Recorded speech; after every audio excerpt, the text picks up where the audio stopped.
You had returned to the music industry in the late '90s with the album "No Exit" with Blondie. How did you decide to go back and do a reunion? I mean, obviously going back to enjoying the music industry, but what else inspired you to help reunite? We were offered a whole bag full of money, and we were all sort of broke, and that was one thing. The other thing was, it was nice to play with the guys again. It was really good to get together with Debbie and Chris and Clem, and the new guys we got were really cool. And it was just fun. It was just, we were all more mature, the egos were sort of out the window, and it was a lot of fun. 2 years later, we were at each other's throats again. I mean, really. So people don't change, just environment around them, you know. And but all in all, I look back at it, and you know, I still bump into Chris from time to time, and we're all in touch, sort of the internet and stuff. So you know, we all agreed that it was a great experience to do it again, and I just couldn't keep going. It's just, I have a 2.5-year-old and a 10-year-old who just walked in a room, and a 23-year-old, and I'll be paying for college till I'm 90, so I figured, you know, get out while I can before it starts. Trust me, we know the feeling, so. Yeah, I bet you do. Be a dropout. Yeah, but, hey, look, if any of you guys, you kids, could come up with like a Napster plan, get the hell out of school and make $30 million, give half to your parents, and then go back in. All these kids in the 90s that made all this money and stuff. I mean, you could tell Google itself came out of an 18-year-old mind. Think about Bill Gates and yeah. Well, he was the original wonderkind, wasn't he? I mean, it's brilliant. Even Steve Jobs. And, hey, Steve Jobs saved the music business too. Otherwise, everybody would be downloading from Napster, and you know, we wouldn't be getting 3 cents a record from him. Basically, whatever. Do you have any plans of recording another solo album in the future? I'm writing and stuff like that. I think about it, but I would rather have other artists be the vehicle for the songs because, frankly, they're younger. And I like what I'm doing now, so and I can't really see myself going crazy on the road again. I was offered a couple of times to go out and tour with different people and stuff, but I don't know. Unless my wife throws me out, I really can't see myself, you know, being in the Holiday Inn and going through all of that. When I'm pretty comfortable now, and you know, it's sort of when you're in the mid-50s, you finally turn around and say, "All right for other people." It seems like a much better idea. That actually reminds me of another artist, Tony Banks, the keyboardist for Genesis. Tony. Yeah, and when he'd write solo work, he'd usually have other people doing being vocalists for his songs.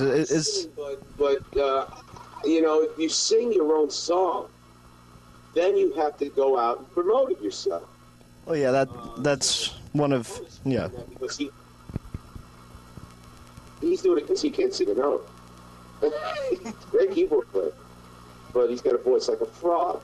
I, on the other hand, am doing it because I don't want to go out there and do it. You make the same amount of money if you write the song for somebody else. Actually, more. If somebody popular records one of my songs, it's going to make a lot more than if I did it myself.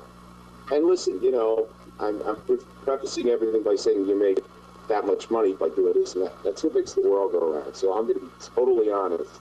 It's, you know, at this point in my life, money. Money. And I would do anything to make money. I wish, because I could have invested in Microsoft in 1981, and I didn't. So at this point, it's like, kick yourself in the butt. You notice they said butt because you're a young guy? Kick yourself in the bloody ass and think about it all over again. If people do want to get some sneak preview of your latest work, let's steer towards your MySpace page. What type of music will they find there? My wife Robbie uploads everything. I think I have right now. I have a smidgen of Blondie stuff. I think I have Atomic or maybe Maria, and I have 2 or 3 new songs there. One I sang, and one my friend's daughter sings, and it's a song called Smoke and Sugar. I don't know if that's still up there. I have to check it. But every now and then, after I finish writing something and it's in demo form, I just do a rough mix and put it up on MySpace. So it just goes out to a few people, and I get some feedback on it. It's a really great tool. I mean, it's wonderful for that. I've been building a website for 9 years. I never get around to doing it because once the MySpace thing came out, I said, why? Because it's really, and that is Facebook. If I had a better face, I'd buy the book, but I'm sagging now, so I don't really care about that. But it's a great tool just for networking and stuff like that. And God, if I was 18 years old and had something like that, I'd never leave the house. I don't know how you guys do it. I mean, I'd never leave the house. I'd be like, wow, I don't have to go outside and wait for a bus to go to the club and stuff like that. So, that is one. That is one of the upsides of the internet. It is a very good outlet to, especially with younger artists, to let their music be heard by other people and get feedback from it, and still go out and buy the record if you can, but just to get an idea of what this person's work is like. So it's a very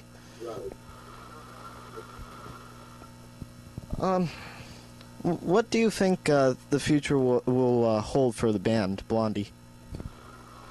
Oh, I don't think there's going to be any future for Blondie. I mean, I think that's probably over.